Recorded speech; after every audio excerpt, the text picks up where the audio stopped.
Gun violence in Cleveland has reached a point where we seem to have public officials competing on proposals in a race to get before the Supreme Court for challenges. We've talked about gun violence on this program before. We're going to talk about it again because it does seem to be causing a raging debate.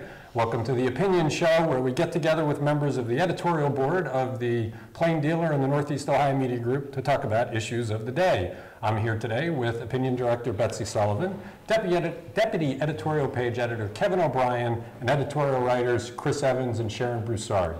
We'll start by asking Betsy to talk about how we got to this point of the conversation. So Mayor Jackson has introduced a package of gun legislation that is intended to give his police department a bigger arsenal, if you will, pardon the expression, for how to crack down on guns.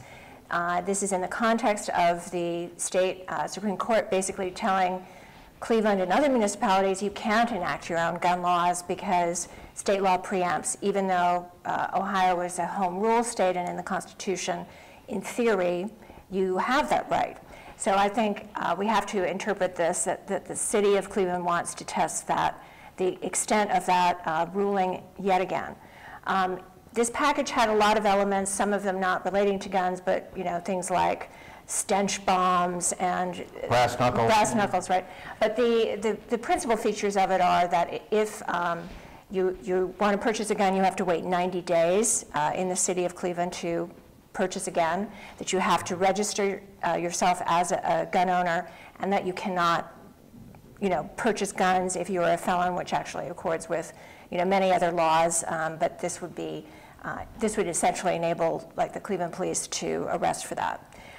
In the wake of that, and that actually before that package was introduced, when everyone knew it was coming, the open carry folks had a big rally on Public Square where they basically said, we're going to challenge this law, and this is why we're arming ourselves, because laws don't make any difference. The gun culture is so pervasive that we all have to now go around carrying guns openly or in a concealed way if you have a permit to protect ourselves.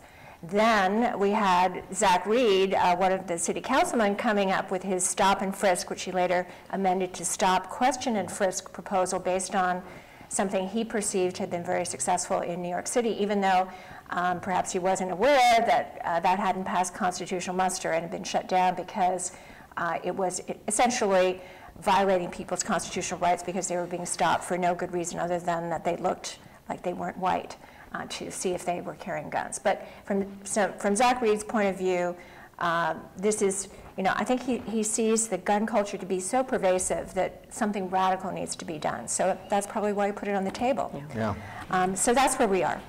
And I think, with Zach Reed's proposal, it has been found unconstitutional. The new mayor of New York has dropped the appeal, or at least said he's going to drop the appeal.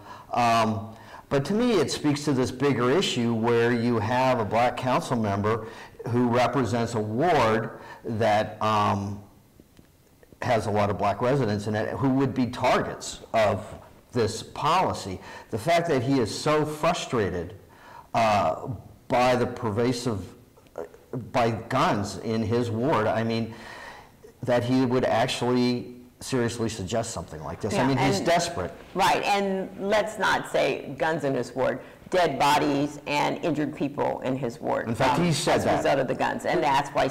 I understand where he's coming from. I think it's totally wrong. I think, constitutionally, it's troublesome. It involves racial profiling as well. But I wish then that the administration, City Hall, Mayor Jackson would say, all right, we need to do something more creative with policing and having officers, drive to the crime after the fact or lock their doors and, just drive around looking for a crime, but actually getting out on the street, talking to people, trying to figure out, who are the bad guys and what can be done about them. And also other services as well banding around those cops because the cops can't do it alone either. Right. So I just kind of see this as a failure of leadership as I read every day little briefs about people being, shot down and But is that the real purpose of what Zach did?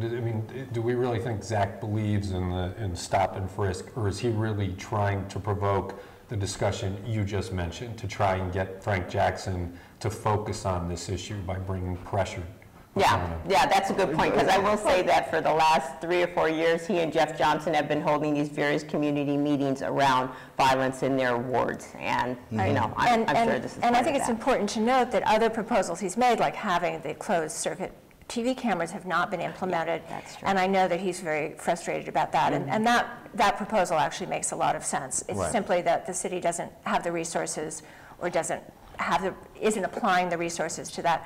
But you know, one of the things that his proposal, I think, kind of highlighted is how still toxic the relationship is between the Cleveland Police Department and Yes. you know, street officers and you know, our inner city community. And you know, to have them authorized to stop and frisk people, I think would be a disaster. That's right. Just on that basis, even leaving aside. So maybe, you know, it is something we've discussed in the editorial board, this idea that return to community policing, however you define that, is important. And, you know, even today, this has been the city's, you know, way of handling high crime areas, is they've targeted them for extra policing. Yeah, and with the feds, the whole with the collaborative feds. effort. But that doesn't substitute for having somebody who really is familiar with the area and people who And on the trust. street. Right. You know, I mean, I think having the physical presence of an officer on the street really makes a difference. And people in the community get to know that officer or those officers and come to trust them. And plus you create, you know, with these community mini stations,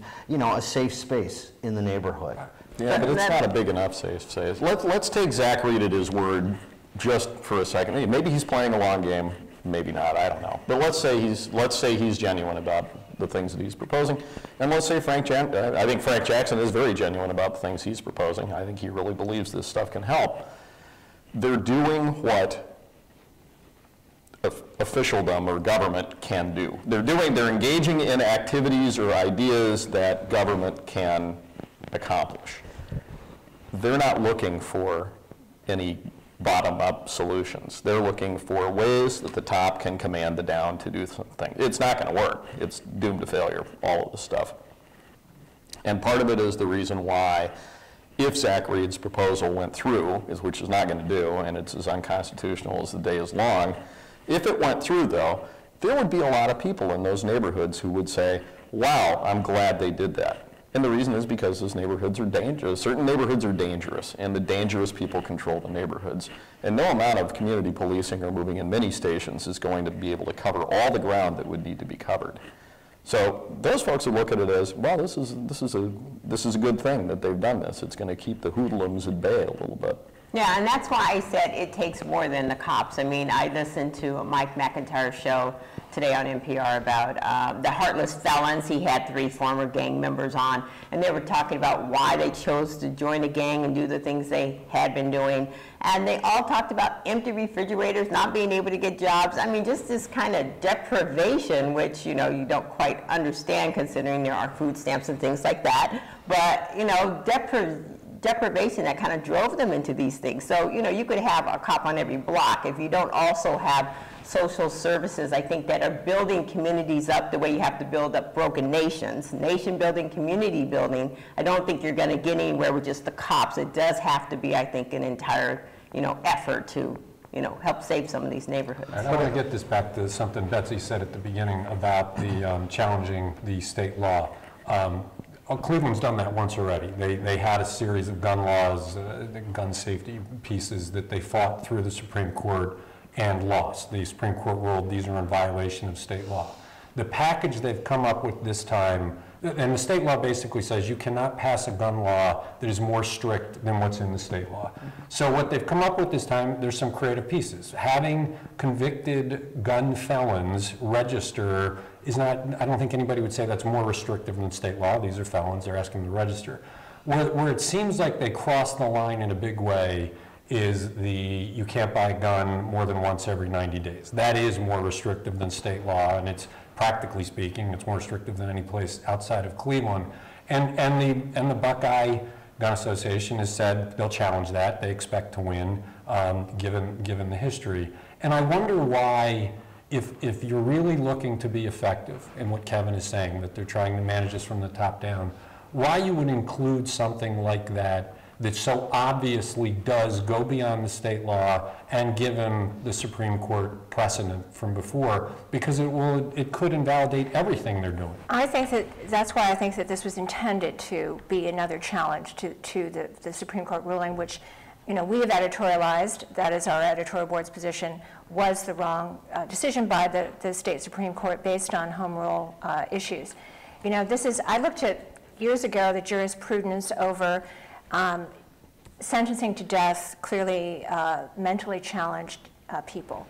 And it was clear, you could see that as society's attitudes changed, jurisprudence changed. So that, you know, our jurists are not, you know, godlike.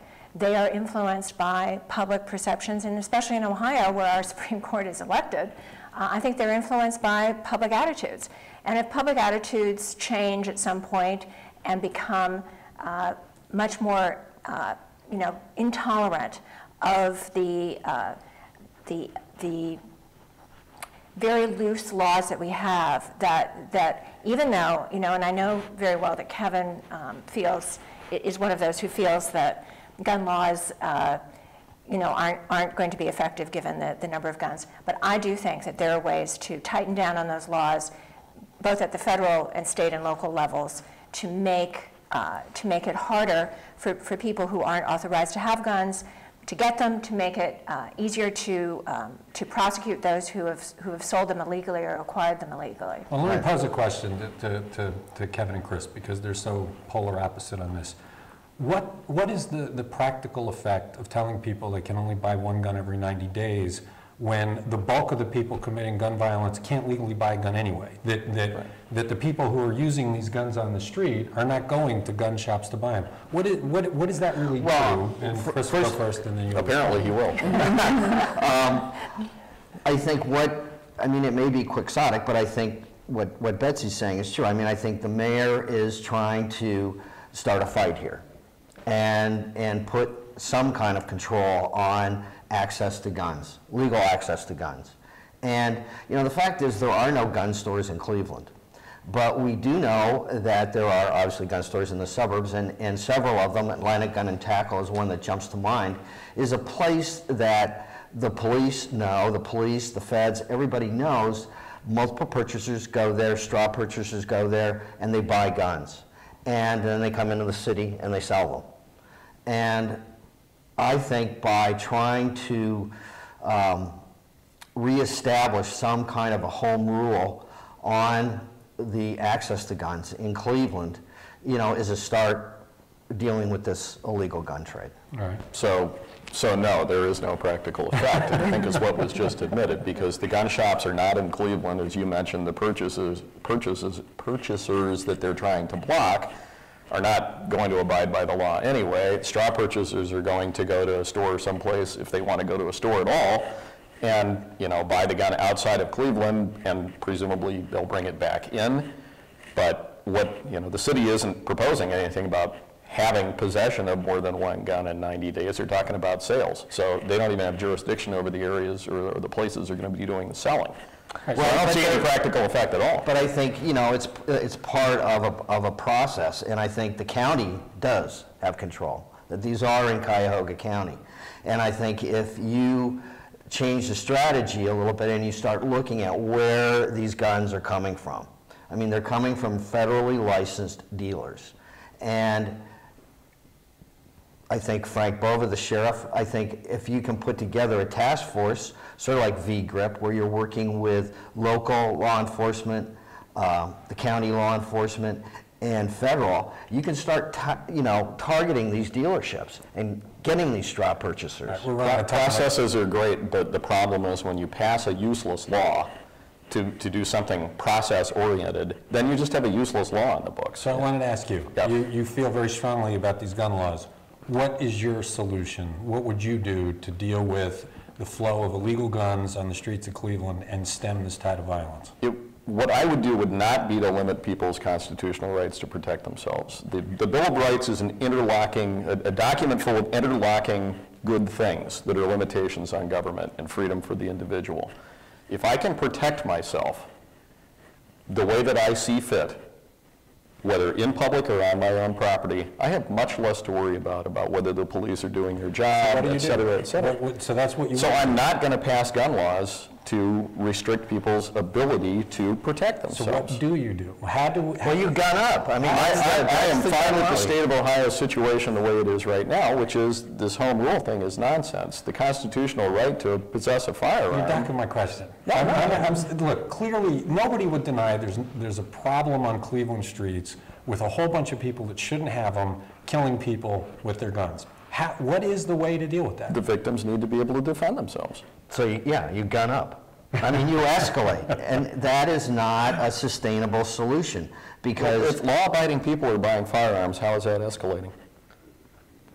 now everybody's got a gun. And so most of everybody will do perfectly fine with those, with Kevin, no it's danger like- to anybody. You know, we do stories on a regular basis where somebody's showing off their concealed carry, and a case a couple of weeks ago, a guy shoots himself in the hand, shoots his buddy in the leg. I mean, that's what I'm concerned about. So you're Yeah, trying to okay, outlaw accidents? That's not No, gonna work. I'm just saying that there are a lot of Like the people who are bad cars. getting guns who don't know how to use them and are a threat.